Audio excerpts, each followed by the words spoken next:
क्षेत्र को मिली बड़ी सौगात, काशी में रखी गई अंतर्राष्ट्रीय क्रिकेट स्टेडियम की नींव। उपचुनाव में विजयी पार्वती दास ने ली शपथ, सीएम पुष्कर सिंह धामी रहे मौजूद। हमसफर सुपरफास्ट एक्सप्रेस ट्रेन में लगी आग, ट्रेन मुंबई से अहमदाबाद जा रही थी। आनंद फानन में यात्रियों को ट्रेन से उतारा गया। लैंड फॉर जॉब घोटाला मामले में प्रतिक्रिया, सांसद जनार्दन सिंह ने कहा सीबीआई निष्पक्ष ढंग से कर रही है काम। पन्नू के खिलाफ एनआईए का एक्शन, संपत्ति जब्त, पन्नू को मिली कनाडा छोड़ने की जमीन।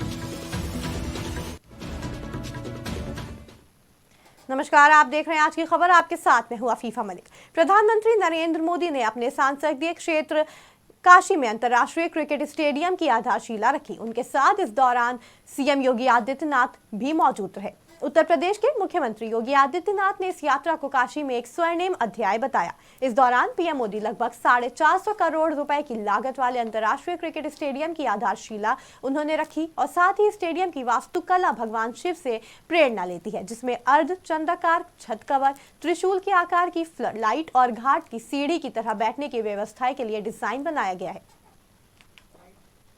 हम में से कई लोग दुनिया के कई शहरों को इसलिए जानते हैं क्योंकि वहां पर बड़े अंतर्राष्ट्रीय खेलों का आयोजन हुआ। हमें भारत में भी ऐसे सेंटर बनाने होंगे जहां ऐसे अंतर्राष्ट्रीय खेल आयोजन किए जा सके। यह स्टेडियम की आधारशिला आज रखी गई है। खेलों के प्रति हमारे इसी संकल्प का साक्षी बनेगा। ये स्टेडियम बस ईंट और कंक्रीट से बना हुआ एक मैदान नहीं होगा, बल्कि ये भविष्य के भारत का एक भव्य प्रतीक बनेगा। मेरे प्यारे परिवारजनों, काशी में आज एक इंटरनेशनल क्रिकेट स्टेडियम की आधारशिला रखी गई है। ये स्टेडियम न सिर्फ वाराणसी बल्कि पूर्वांचल के युवाओं के लिए एक वरदान जैसा होगा। ये स्टेडियम बनकर तैयार हो जाएगा तो इसमें एक साथ 30,000 से ज्यादा लोग बैठ कर के मैच देख पाएंगे।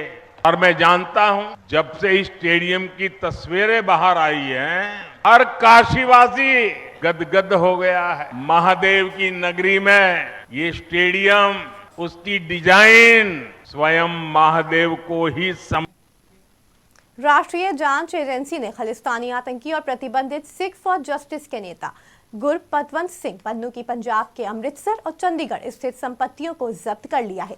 पन्नू इस समय अमेरिका में रह रहा है और वहां से लगातार वीडियो जारी कर भारत के खिलाफ जहर उगल रहा है। एनआईए ने पन्नू की जो संपत्तियां पंजाब में जब्त की हैं, उनमें अमृतसर जिले के बाहरी इलाकों में स्थित पैतृक गांव खानकोट में 46 कनाल कृषि संपत्ति और चंडीगढ़ के सेक्टर 15 स्थित मकान शामिल है और ये संपत्ति अब सरकार की है। आपको बता दें कि 2020 में भी उसकी संपत्तियां कुर्क कर ली गई थी, जिसका मूल अर्थ ये था कि वो संपत्ति नहीं बेच सकता। लेकिन इस कदम के बाद पन्नू ने संपत्ति का मालिकाना हक खो दिया है। दरअसल कनाडा में खालिस्तानी आतंकी हरदीप सिंह निज्जर की मौत को लेकर भारत और कनाडा के बीच में तल्खियां बढ़ रही हैं। कनाडा में रहने वाले हिंदुओं को खालिस्तानी आतंकी गुरपतवंत सिंह पन्नू ने धमकी देकर कहा कि वो देश छोड़ दें। खबर देहरादून से है, जहां उत्तराखंड विधानसभा की बागेश्वर सीट के उपचुनाव में विजयी रही पार्वती दास को विधानसभा सदस्य के रूप में शपथ दिलाई गई। मुख्यमंत्री पुष्कर सिंह धामी भी इस कार्यक्रम में उपस्थित रहे। आपको बता दें कि उत्तराखंड विधानसभा की बागेश्वर सीट कैबिनेट मंत्री चंदन राम दास के निधन के कारण खाली हो गई थी। हाल ही में संपन्न हुई इस सीट के उपचुनाव में भाजपा ने पूर्व मंत्री चंदन राम दास की पत्नी पार्वती दास को मैदान में उतारा था, जिसमें पार्वती दास ने भारी मतों से जीत हासिल की और भाजपा प्रत्याशी पार्वती दास ने कांग्रेस के बसंत कुमार को हराया। वहीं आज उन्होंने विधिवत विधानसभा की सदस्यता ग्रहण की। मुख्यमंत्री पुष्कर सिंह धामी ने बागेश्वर की जनता का आभार व्यक्त करते हुए कहा कि विधायक पार्वती दास खुद ही चंदन राम दास के सपनों को अब साकार करेंगी। हमारे देश के यशस्वी प्रधानमंत्री मोदी जी के नेतृत्व में नारी शक्ति बंधन विधेयक जो देश के अंदर पास हुआ है, महिला शक्ति के उत्थान के लिए लाया गया है। निश्चित रूप से उस विधेयक से पूरे देश के अंदर मातृशक्ति को हर क्षेत्र में आने का अवसर मिलेगा, प्रतिनिधित्व का अवसर मिलेगा।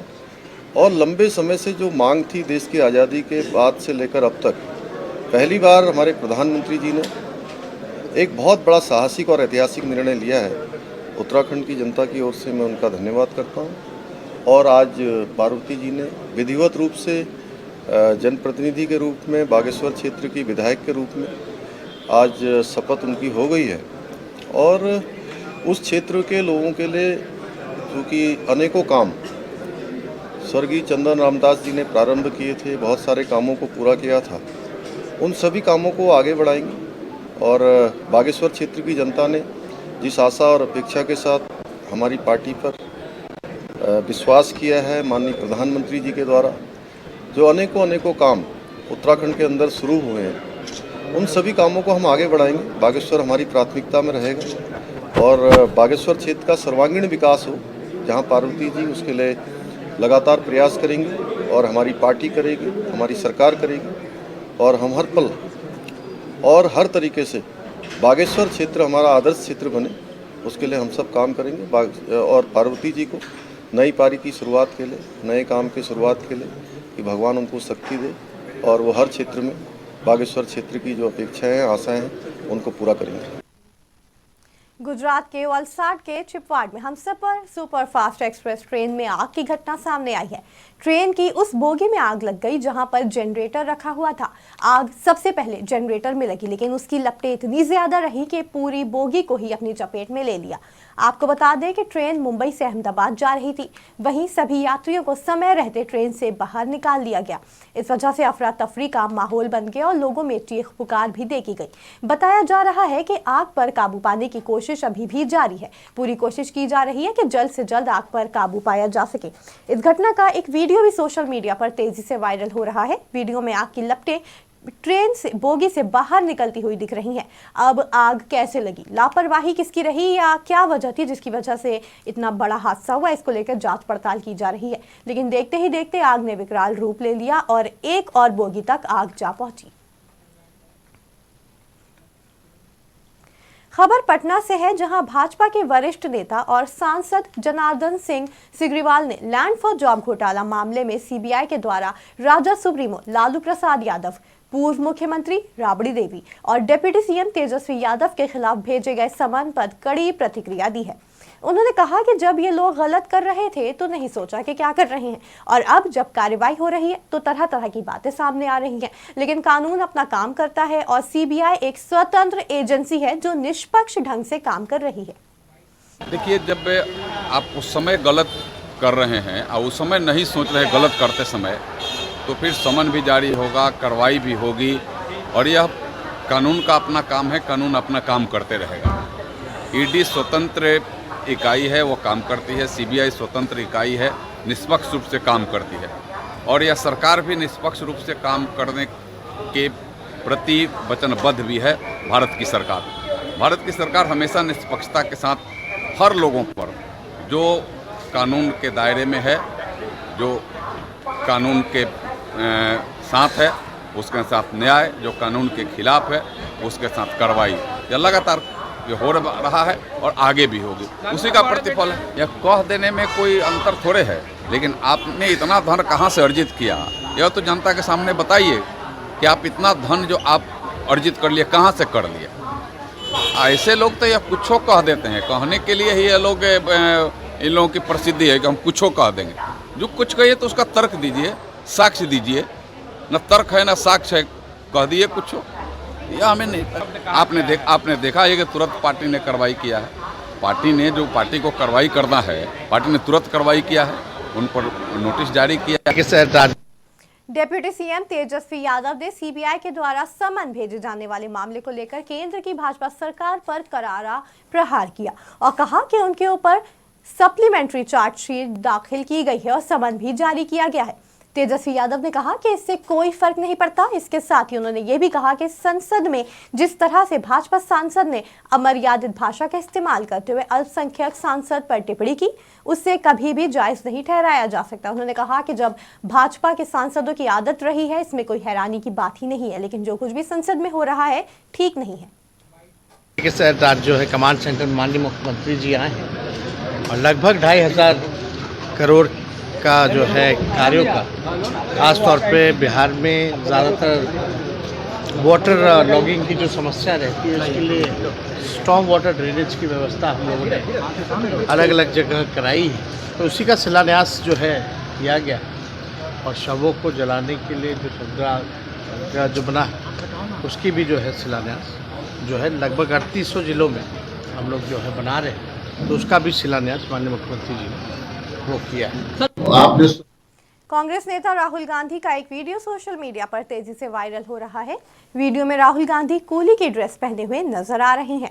आपको बता दें कि राहुल गांधी दिल्ली के आनंद विहार रेलवे स्टेशन पर पहुंचे थे। वहां कूलियों का सामान उठाने वाले सभी कूलियों से उन्होंने मुलाकात की, साथ ही कूलियों के साथ बातचीत कर उनकी समस्याओं को जाना। वहीं अब भाजपा ने राहुल गांधी पर हमला बोला है। भाजपा सांसद साक्षी महाराज ने कहा कि राहुल गांधी राजनीति मात्र में रामलीला के जोकर हैं। आपने स्वयं ही बता दिया कि 407 सांसद अगर इच्छा शक्ति होती तो महिला आरक्षण हो जाता, कुछ भी हो जाता। राहुल गांधी नाटक होता है ना, रामलीला आदि, तो जो जोकर होता है, जोकर मात्र राजनीति में रह गए। लोगों ने ये कहना शुरू कर दिया है कि वोट तो मोदी को देंगे पर सुनेंगे हम राहुल गांधी को, क्योंकि माननीय प्रधान। खबर देहरादून से है, जहां मुख्यमंत्री पुष्कर सिंह धामी ने लोकसभा और विधानसभाओं में महिलाओं के लिए 33% आरक्षण का प्रावधान करने वाले नारी शक्ति वंदन विधेयक के लोकसभा के बाद राज्यसभा में भी पास होने पर प्रधानमंत्री नरेंद्र मोदी का आभार व्यक्त किया है। उन्होंने कहा कि देश में मातृशक्ति के उत्थान की दिशा में ये सराहनीय कदम है। वहीं प्रदेश की मातृशक्ति की ओर से प्रधानमंत्री नरेंद्र मोदी का इसके लिए आभार करते हुए सीएम धामी ने कहा कि राज्य सरकार भी महिला सशक्तिकरण के लिए प्रदेश में अनेक कार्य कर रही है।